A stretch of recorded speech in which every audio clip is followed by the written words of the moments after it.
No grabé esa parte, pero bueno, vamos a ver el capítulo número 13. El capítulo número 13 es la parte de ICNMP, ¿sí?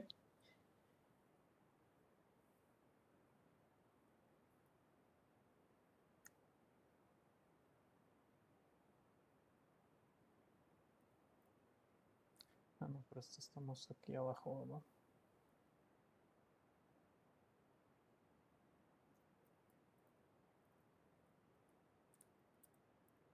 Capítulo 13, ICMP. ICNMP significa Internet Control Message Protocol, ¿sí?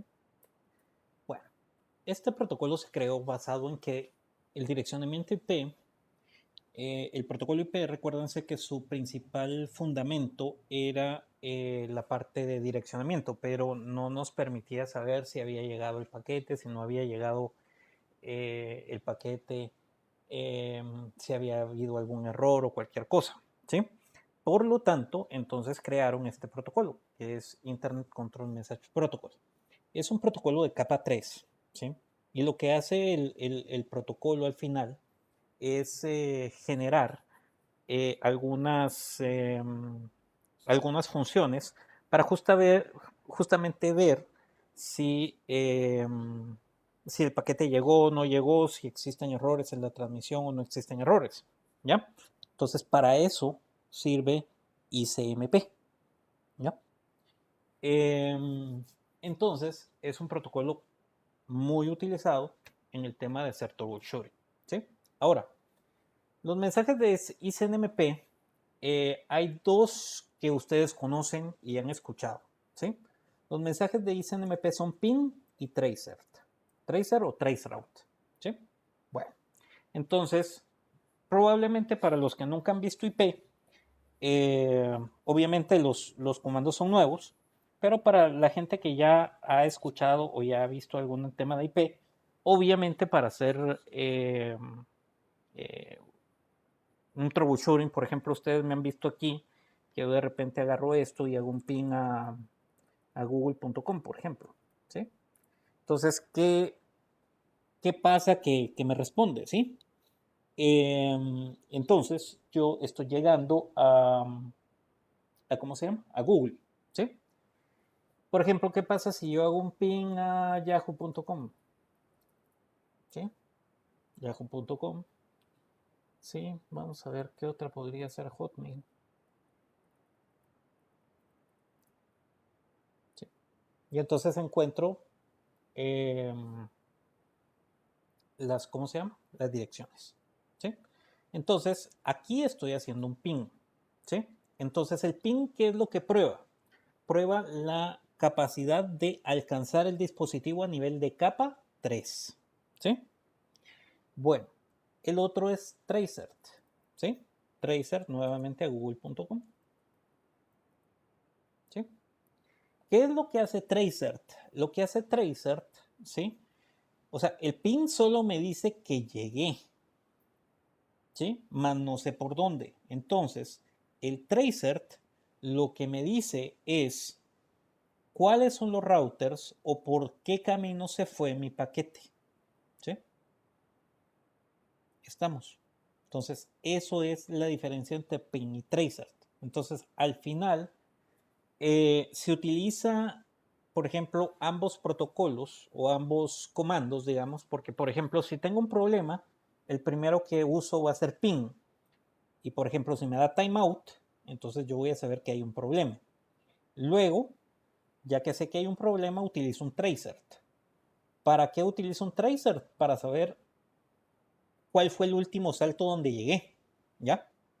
Entonces, una vez llegué al último salto, entonces para, por ejemplo, ver si es en la parte local o si es en el ISP o tal vez es alguien en Estados Unidos y entonces ahí puedo ver en dónde me quedé. ¿Ya? Entonces, esas son las funcionalidades. Y bueno, si digamos que al final yo tengo gestión de toda la red, por ejemplo, entonces yo puedo entrar al último router que llego y entonces hacer una revisión desde ahí eh, sobre, qué está, sobre qué está pasando. ¿sí? Ya por ahí ya no tardaremos en llegar.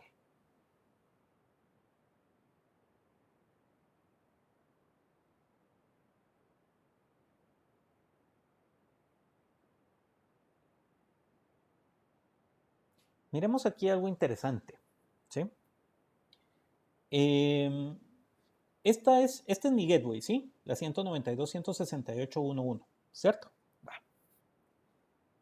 O sea, mi máquina llegó al router que está en mi casa, ¿sí? Que es el que me da el ISP, ¿sí? Luego dice un tiempo de espera agotado, ¿sí? Ya voy a hablar de eso un minuto. Luego, ¿a dónde se pasa?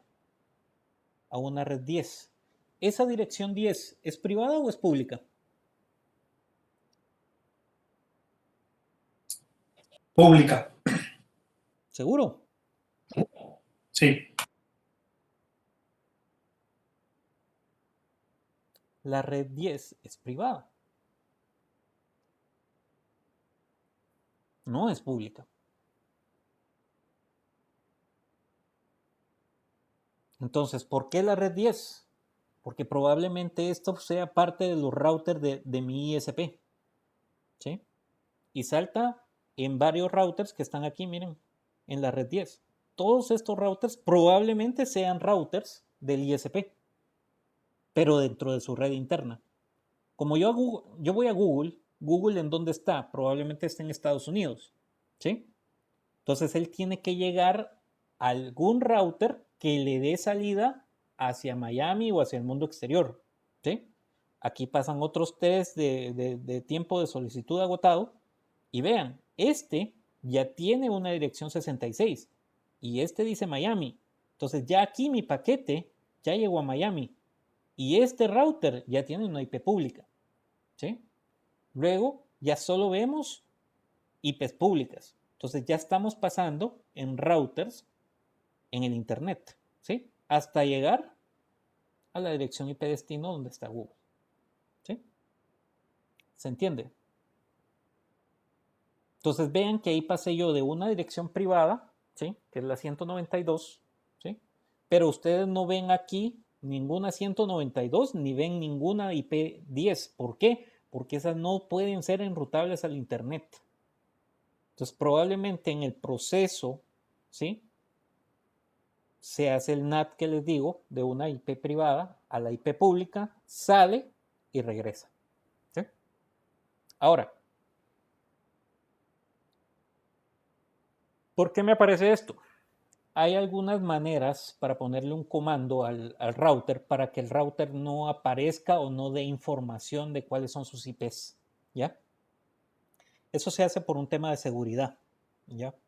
Entonces, pero el protocolo está contando de que ahí existe un salto, ¿sí? Aunque no nos dé información. ¿Ya? ¿Se entiende? Entonces, eso es un tracer.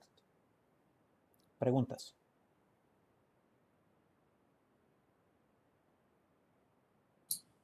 Y ahí está lo que nos comentaste, ¿no? Del translation de la No, IPv6 aquí no hacia está. la IPv4. No. Aquí todo está en IPv4. O sea, una 192 es IPv4, la 10 es IPv4, la 66, la 72, todo esto es IPv4. Ah, ok. ¿Ya? Debajo O sea, no es IPv6 ahí entonces. nada pasó por IPv6. Ni a Justamente 0 por eso, perdón, por eso estaba haciendo pings a varios, porque por ejemplo hay algunos que ya responden en IPv6, entonces en algún lado hace la traducción de IPv4 a IPv6. Aquí no la ves, ¿ya? Pero solo sabes que se pasó a un router de IPv6, por ejemplo. ¿Ya? Aquí todo es IPv4. Bien. Ok, entonces, en realidad, ¿cómo se llama? El ping justamente es, el ping tiene dos paquetes. El ping tiene un echo request y un echo reply. ¿Sí? ¿A qué le suena esto? Muy parecido al ARP, ¿verdad? Que tenía un echo request ARP request y un ARP reply, ¿sí? Pero esto es capa 3. Entonces, se hace una solicitud. Entonces, yo estoy aquí diciendo, H2 es alcanzable, va el request, llega el request, sí, yo estoy aquí, y entonces regresa el reply. ¿Ya? A veces, cuando el ping no funciona, no es necesariamente que el paquete no esté llegando, sino que a veces el paquete sí llega a la red, pero no regresa. Entonces ahí es donde tenemos que visualizar y entender qué es lo que está pasando en la red. ¿Ya? Entonces no necesariamente un timeout es malo, ¿sí? Pero eso es algo que vamos a ver más adelante, ¿sí? Bueno, aquí hay algunas cosas que nos pueden responder. Red inalcanzable, host inalcanzable, protocolo inalcanzable o puerto inalcanzable, ¿sí? Cada uno de ellos depende de lo que se esté haciendo. Por ejemplo, cuando es una red inalcanzable, un host inalcanzable, es cuando el router no sabe cómo llegar a esa red. Cuando el router no llega a esa red, es un problema de enrutamiento, es decir, falta algo en el enrutamiento para que el router conozca esa red y sepa cómo llegar, ¿sí? Protocolo inalcanzable, probablemente el protocolo está filtrado, por ejemplo, a veces hay un firewall en medio, y entonces si está el firewall en medio, entonces está bloqueando algún tipo de protocolo o puerto, ¿sí? Y esos serían los diferentes tipos de ¿cómo se llama? De lo que se puede percibir, ¿sí? Bueno, el TTL. El TTL es un valor muy importante. Si ustedes ven acá, aquí apareció el TTL 117, ¿sí? TTL 45. TTL 116. Ahora, la pregunta del millón. ¿Por qué creen ustedes que el TTL varía? El TTL es un valor, ¿sí? Que por defecto el valor es 255, ¿sí? Y dependiendo de cada router que él vaya pasando, entonces se va a ir degradando, ¿sí? Es decir, se va a ir restando, ¿sí? En este caso, ¿sí?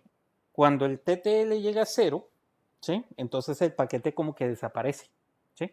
Esto es para que un paquete que estemos haciendo de pruebas de ICNMP no se quede en el limbo eternamente, sino que eventualmente, si hay algún problema en la red, el paquete desaparezca, ¿sí? Es por un tema de seguridad y que no le dejemos ahí que la red tenga ese tráfico ahí para siempre, ¿verdad? Si no, eso, imagínense las congestiones que eso generaría, ¿sí? Son congestiones complicadas. Bueno, entonces, eso sería, ¿ya? En ICNMP versión 6, esto lo hacía antes IPv4, ¿sí? En IPv4, por ejemplo, antes no había un protocolo de HCP. Como no había un protocolo de HCP, entonces a través de ICNMP, o sea, uno podía solicitar tener la dirección de red y con la dirección de red completar la dirección IP de la máquina, ¿sí? Tal cual lo hace hoy IPv6, ¿ya? Esto ya no se hace a nivel de IPv4 porque ¿quién nos vino a solucionar la vida en este tema en IPv4? DHCP, ¿cierto? Entonces, ¿qué tenemos en DHCP? Entonces, en DHCP simplemente tenemos ¿cómo se llama? El host, se lo pedimos por broadcast y el DHCP nos da una dirección, nosotros la asignamos y entonces ya estamos en, ¿sí? Pero antes esto no pasaba así. Entonces, esta característica que antes la tenía IPv4 y que ya no se usa, pues la reutilizaron en IPv6. ¿Sí? Entonces, esto es para que le dé la porción de red a mi máquina y entonces él complete su dirección, que era lo que estábamos hablando en el capítulo anterior. ¿Sí? Pruebas de ping. ¿Sí? Bueno, este es un poco diferente. ¿Sí? ¿Cuál es la diferencia si ustedes ven aquí? a esto.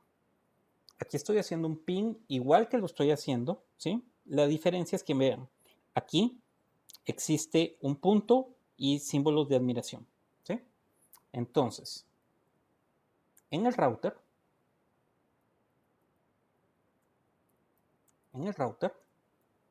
un punto es un ping, es un timeout. Un símbolo de admiración es un ping exitoso. Y una U es un ping de un reachable. Un reachable, inalcanzable. ¿Sí? Esta es nomenclatura que utilizamos dentro del router. ¿Sí? Por eso es que ustedes ven aquí, dice S1 numeral. ¿Sí? R1 numeral. Entonces esto lo estoy haciendo en un switch, esto lo estoy haciendo en un router. ¿Ya? En IPv4, en IPv6. Vean que el comando ping sigue siendo exactamente el mismo. No le tengo que poner ping IPv4 o ping IPv6. El comando es el mismo. ¿Sí? ¿Estamos? Pero sí es importante que ustedes identifiquen qué respuesta les está dando. ¿Sí? Obviamente en el command si vemos reply o vemos timeout o destination unreachable. ¿Ya? Pero en el router, por lo menos en el Cisco, se ve ese tipo de nomenclatura. ¿Sí? Bien. ¿Sí? Haga ping a la loopback. ¿Sí? ¿Qué es la loopback? La loopback es ella misma. ¿Sí? O sea, por ejemplo, si yo le doy un ipconfig a mi máquina, ¿sí?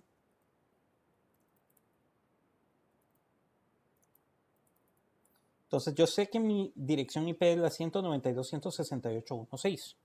Si yo hago un ping a la 192.168.1.6, ¿quién me va a contestar? Mi máquina. ¿Sí? Ahora, esto solo está probando que la IP está activa. Ahora, si yo hiciera un ping a la 127.0.0.1, ¿sí? ¿Quién me contesta ahí? Me contesta mi tarjeta de red, ¿sí? Este ping se utiliza mucho, ¿sí? Justamente para probar que la tarjeta de red esté funcionando correctamente, ¿sí? Para eso se utiliza. Mire, y no es lo mismo hacer un ping a mi propia máquina, no necesariamente, ¿sí? Porque cuando yo hago el ping a la dirección IP de mi máquina, solo estoy haciendo ping a la dirección, ¿ya? Pero al hacer ping a la 127, estoy probando las funcionalidades de mi tarjeta de red. Esa es la diferencia, ¿ya? Es casi igual. Entonces, si quieren hacer una prueba a nivel de capa 3, entonces hacen ping a su IP. Pero si quieren probar que su tarjeta de red está bien, entonces tendrían que hacer un ping a la 127.0.0.1. Con eso garantizamos que mi tarjeta de red está funcionando bien. ¿Sí? ¿Y qué pasa si el 127 no funciona? Entonces hay un problema con la tarjeta de red. ¿Qué es en el peor escenario? Tendrían que borrar el dispositivo, bajar los drivers de la tarjeta de red, volverla a reinstalar. ¿Sí? Y si aún así no funciona, pues ya está un poquito más complicado. No sé, tal vez usar una NIC externa, no sé, alguna cosa así. Bueno. Y una pregunta, y cuando hacemos ping al localhost, o sea, yo entiendo que es la 127, pero ¿ahí qué capa es? Capa 2. ¿Siempre capa 2? Sí. Es como Por hacer eso mí te digo, mismo.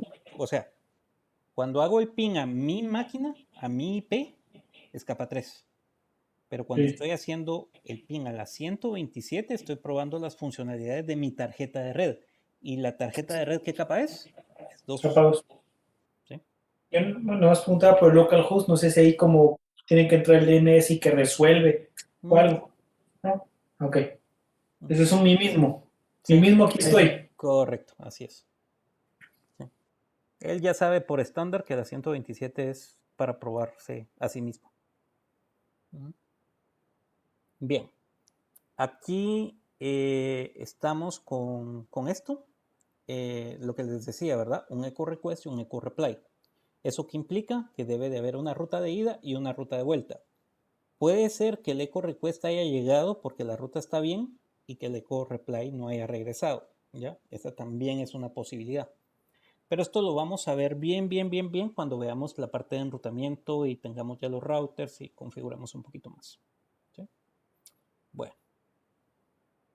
Host remoto, el traceroute, que es el camino que les mostré hace un rato. ¿Sí? El TTL que ya hablamos y bueno, esto prácticamente sería el capítulo número 13. ¿Preguntas?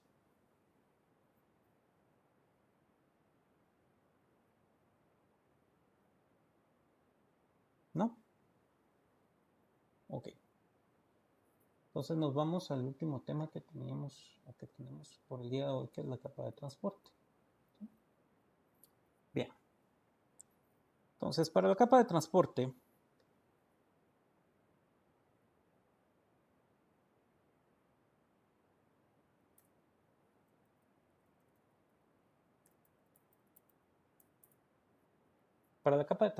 lo que tenemos es lo siguiente.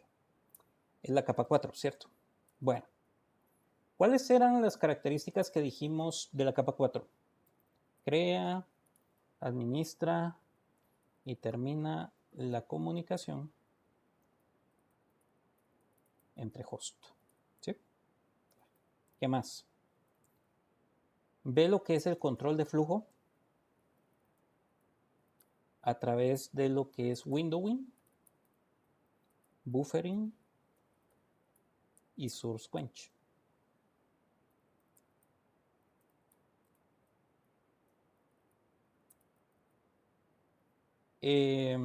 Hace la corrección de errores a través de los acuses de recibido y los números de secuencia. ¿Sí? Ve lo que es la parte de segmentación. ¿Sí? Tiene que ver los números de puerto. ¿Sí? Y en la capa 4 hay dos protocolos relevantes, ¿sí? TCP y UDP.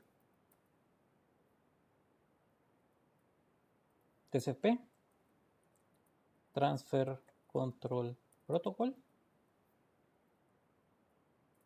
UDP, User Datagram Protocol. ¿Sí?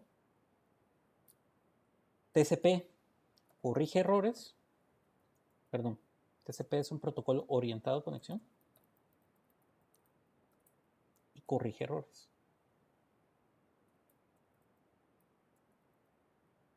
Por lo tanto, es seguro.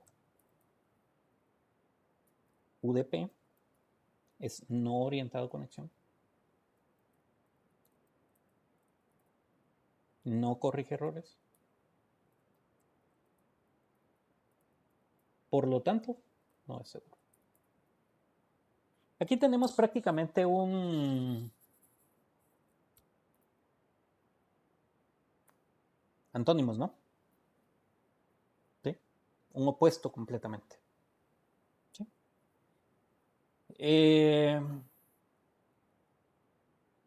¿Cuál es la diferencia entre TCP y UDP? La diferencia es que TCP se utiliza para aplicaciones en tiempo real, perdón, aplicaciones en tiempo no real,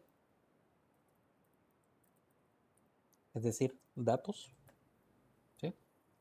Y UDP se utiliza para aplicaciones en tiempo real,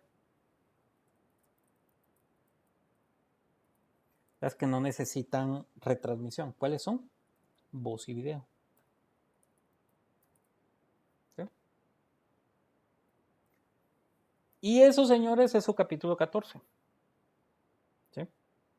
Muy en resumen, obviamente, ¿verdad? Pero como no quiero que queden así, ¿verdad? Entonces lo vamos a explicar un poco más despacio. ¿Sí? Bueno. Entonces,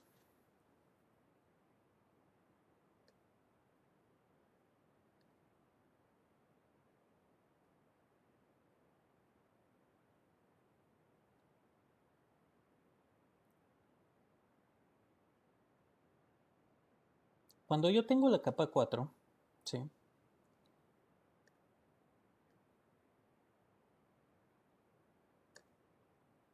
¿Qué tengo?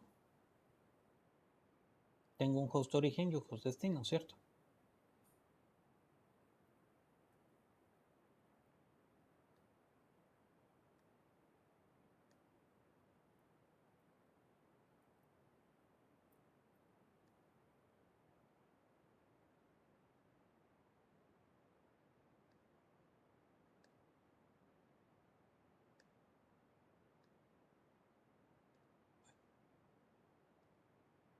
Entonces, se establece la comunicación entre los dos hosts, ¿sí? Se crea la comunicación entre dos hosts, ¿sí? Para la creación de la comunicación, se emplea lo que se conoce como un saludo de 3 vías, ¿sí? Entonces, ¿qué es este saludo de 3 vías? Este saludo de 3 vías es como tener una operadora, ¿sí? ¿Qué pasa? ¿Qué pasa si, por ejemplo, yo estoy tratando de llamar por cobrar, por ejemplo, antes como se hacía en la telefonía, si yo estoy tratando de llamar por cobrar a Estados Unidos, ¿cómo se hacía antes? Algunos de ustedes son muy jóvenes para... Y ahora solo marco directo y no hago nada más. Pues sí, yo sé que la mayoría de ustedes son Tienes muy que hablarle jóvenes. a una operadora para entregar la llamada antes. Correcto. Entonces había un intermediario. En este caso, el intermediario era la operadora.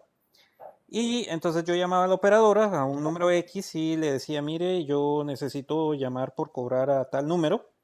Y esa operadora me decía, bueno, está bien, yo voy a comunicarlo. Entonces me dejaba en espera y llamaba al destino. Y en el destino, ¿qué pasaba? Decía, mire, fulanito de tal está del otro lado, quiere hablar con usted está de acuerdo por recibir la llamada. Entonces yo decía, sí, estoy de acuerdo. Entonces, ¿qué hacía? Me notificaba a mí la operadora, sí, sí aceptaron la llamada y entonces se generaba un circuito virtual, ¿sí? Temporal mientras que yo hablaba, ¿sí? Eso es el saludo de 3 vías. ¿Se entiende? Entonces, el saludo de 3 vías lo genera la capa 4, ¿sí? Porque la capa 4 hace la negociación entre origen y destino, ¿sí? Y así se le llama a ese proceso. Saludo de 3 vías, ¿sí? Lo hago así para como que fuera una operadora para que ustedes entiendan qué es lo que hace, ¿sí? Luego, que ya se creó, ya se estableció la comunicación, viene la fase de administración, ¿sí? La administración se hace por medio del control de flujo, ¿sí? Y el control de flujo es a través del windowing, buffering y source quench, ¿sí? Bueno, el windowing es la cantidad de paquetes que el host destino está dispuesto a procesar, ¿sí? Entonces, ¿qué quiere decir esto? Antes de esto, por ejemplo, ¿qué pasaba? Si recuerdan, nosotros teníamos un string de datos, ¿sí? ¿Y qué hicimos con el string de datos? Lo partimos en pedazos, ¿cierto? ¿Y cómo le pusimos a cada pedazo? Cada pedazo es un segmento, ¿cierto? Entonces aquí teníamos segmento 1, segmento 2, segmento 3, segmento 4 y por ahí segmento 5, ¿sí? Bueno, entonces, en el saludo de 3 vías, el host destino va a saber de que le tienen que llegar 5 paquetes o 5 segmentos. ¿Por qué 5 segmentos? Porque el string está partido en eso. ¿Sí? ¿Ya?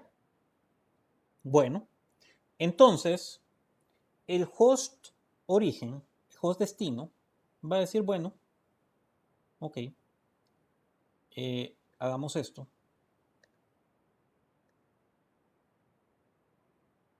Yo voy a aceptar y usted me va a mandar un window de 2. ¿Sí? ¿Qué significa un window de 2? La cantidad de paquetes que el host destino está dispuesto a procesar. ¿Ya?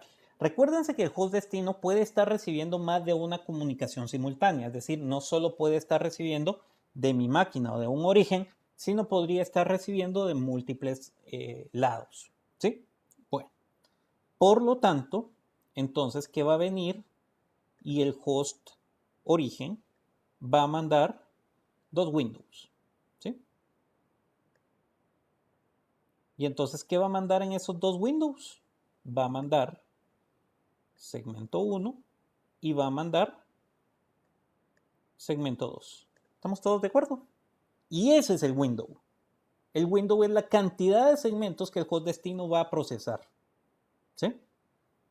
Tal vez ahorita, y ese Windows puede ser que sea siempre lo mismo o, que es lo más normal, que sea variable. ¿Sí? Ahorita fueron 2, en el siguiente es 1, en el siguiente son 4, en el siguiente son 3. O sea, ¿quién define eso? El host destino.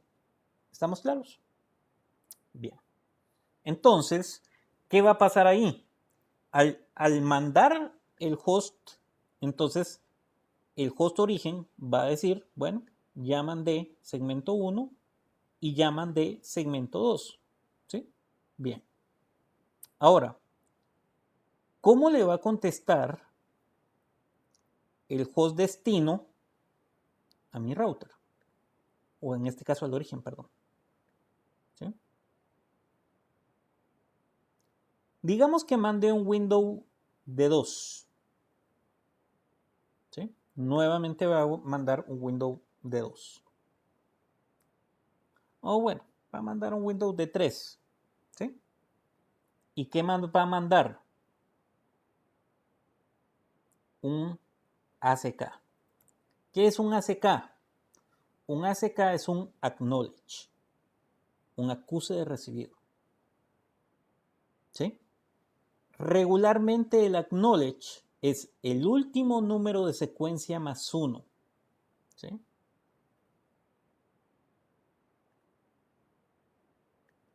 La ACK es igual a la secuencia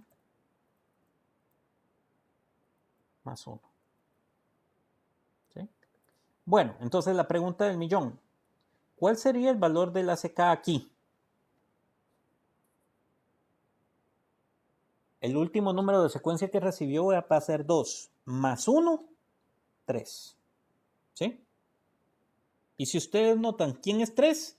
3 es el número de secuencia que me toca recibir. ¿Estamos claros? Ok.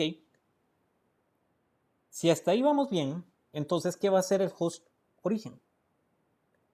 Va a mandar los 3 acuses de recibido, ¿cierto?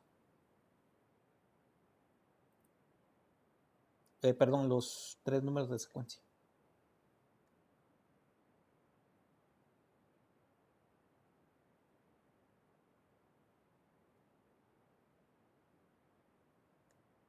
Bueno, entonces mandaría, ¿qué cosa? Secuencia 3, secuencia 4, secuencia 5. ¿Sí? ¿Estamos todos claros? ¿Por qué? Porque el window fue de 3. El acknowledge fue de 3, entonces es el número de secuencia que le toca. ¿Sí? Bueno, ahí prácticamente lo que va a pasar es que el host origen ya transmitió sus 5 segmentos. ¿Sí?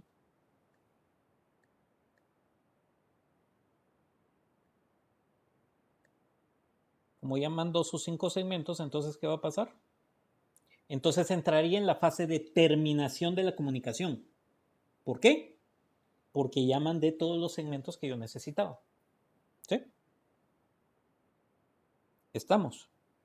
Ahora, pero, ¿qué pasa si, por ejemplo, mandó secuencia 3, ¿sí? Pero, por azares del destino, secuencia 4 falló. O sea, secuencia 4 no llegó, ¿sí? Este paquete no llegó y sí llegó secuencia 5. Si eso pasara, ¿qué tendría que hacer? ¿Qué pasaría? ¿Qué pasaría con la comunicación? ¿Qué creen ustedes que va a pasar ahí?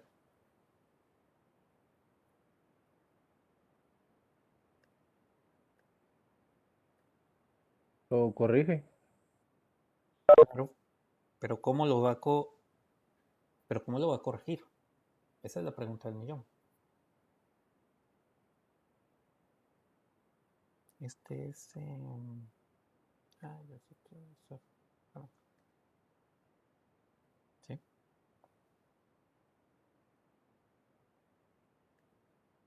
¿El window qué valor debería de tener? Y el acknowledge qué valor debería de tener.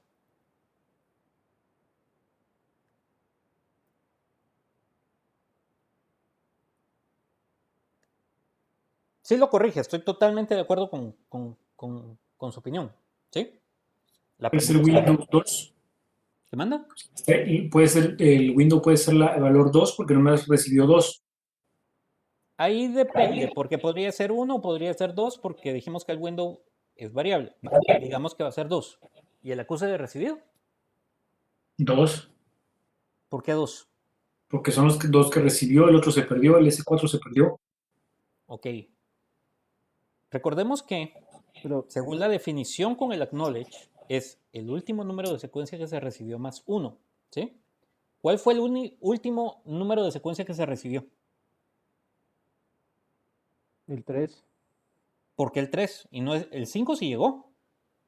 Ah, sí, perdón, el 5. Sí, sí, sí, perdón, el 5. Ujú. Pero en realidad, Luis, tenés toda la razón. No es el 5, es el 3. ¿Por qué es el 3? Porque la entrega es secuencial. Entonces, si me falta uno en el medio, yo no puedo armar el paquete. Entonces, él va a buscar el último en secuencia. Aunque haya llegado el 5 sin el 4, yo no lo puedo unir al paquete. ¿Me explico? Entonces, aquí el acknowledge sería el último número de secuencia que se recibió en secuencia es 3. Entonces aquí el acknowledge sería 4. ¿Quién es 4? El que falló. Entonces, ¿qué pasaría aquí? Lo que pasaría aquí es que nos enviaría nuevamente secuencia 4 y secuencia 5. Pero les vuelvo a insistir, lo hace de esta manera porque la transmisión es secuencial. Debe ser ordenada. ¿Sí? Ahora, ¿cuál es el punto más importante en esto, señores?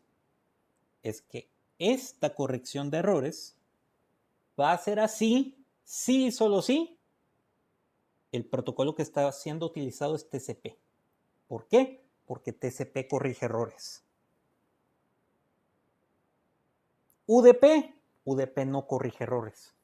Yo no sé si a ustedes les ha pasado en algún momento que ustedes bajan, por ejemplo, descargan algún archivo y después de que terminaron de descargar el archivo le dan doble clic al archivo y les dice el archivo no se puede abrir.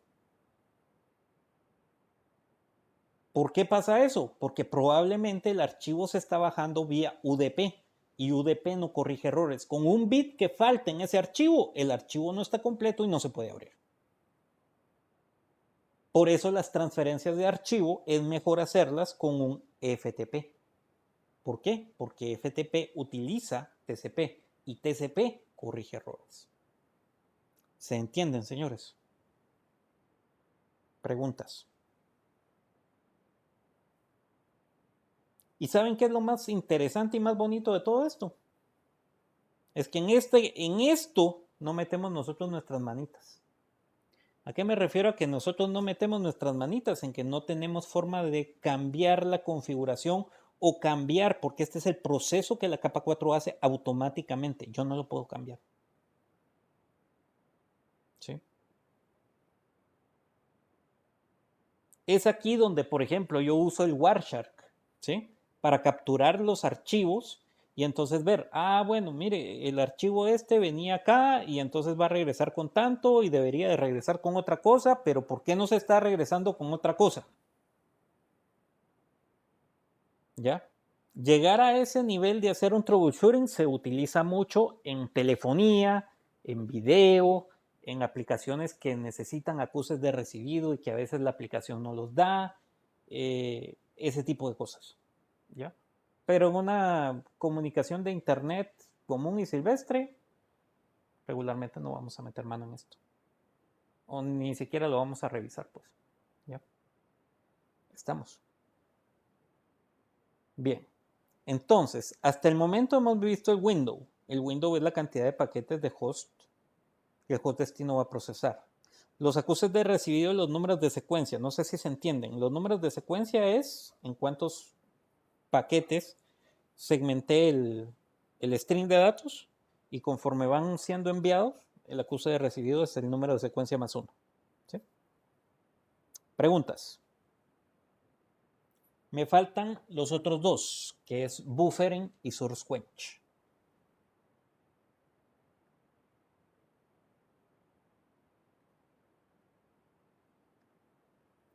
Entonces, imagínense lo siguiente.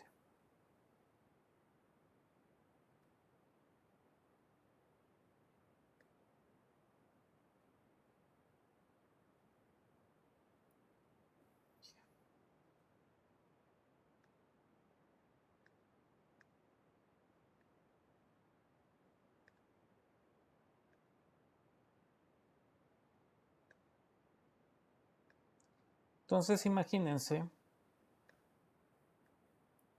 que el host destino, como les mencioné, ¿verdad? Nuestro buen amigo el host destino no necesita, no puede tener solo un origen, sino probablemente él esté recibiendo paquetes de acá y esté recibiendo paquetes de acá, ¿sí? Y pueda tener más, ¿sí?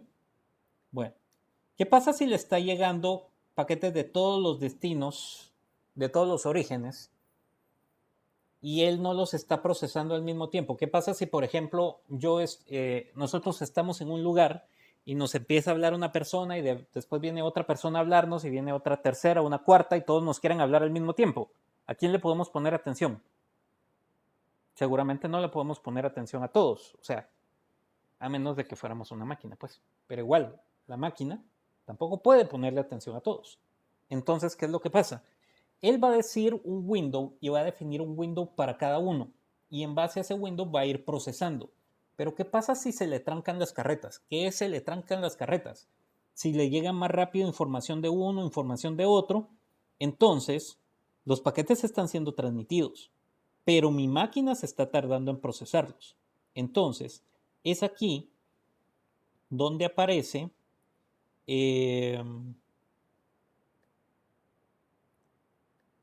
que la máquina va a tener un buffer de memoria. ¿Sí? Mi máquina va a tener un buffer.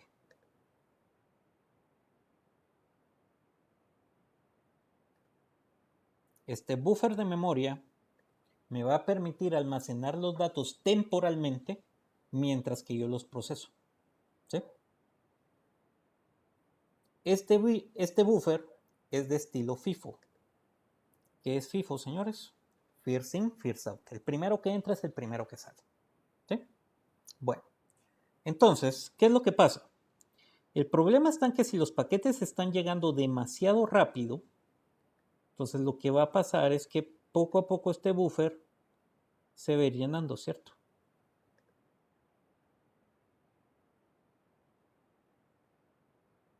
Esto es como un tanque de agua, ¿verdad? ¿Qué utilizamos nosotros en un tanque de agua para que el agua no se rebalse?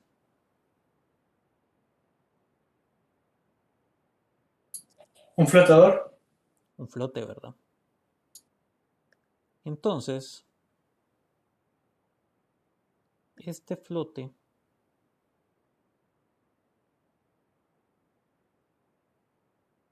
estoy quedando sin espacio por yo estoy muy cerca.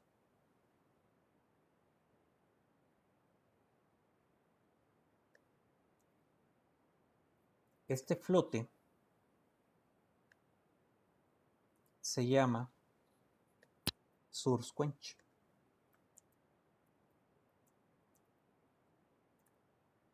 ¿Sí? Entonces, ¿qué va a pasar? El buffer se va a seguir llenando y se va a seguir llenando y se va a seguir llenando. ¿Qué va a pasar cuando llegue al flote?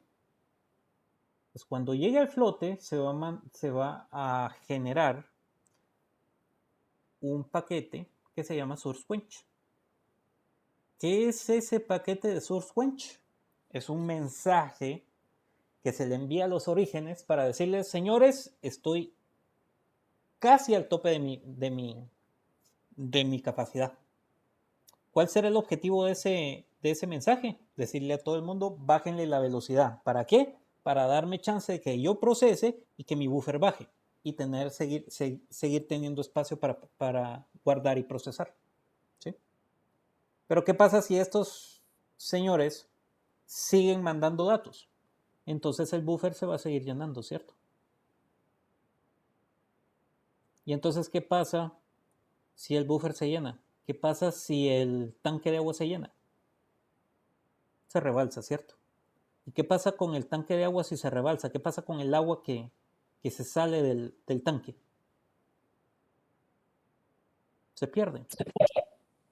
Entonces lo mismo pasa con los datos. ¿Qué pasa si el buffer está completamente saturado y todavía siguen llegando los datos? Esos datos se pierden, ¿sí? Y no se recuperan, a menos de que haya una retransmisión, ¿sí? Entonces el source quench sirve para que no tengamos ese problema, ¿sí?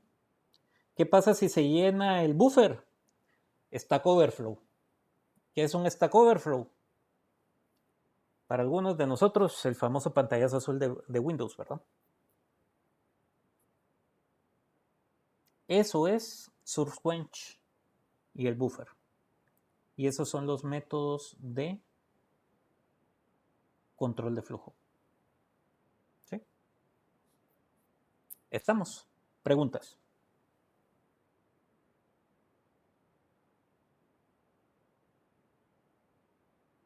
Y eso, señores, es el capítulo número 14. Por lo tanto, aunque ustedes no lo crean, nos queda 15, 16 y 17, que espero yo los trabajemos en la próxima clase.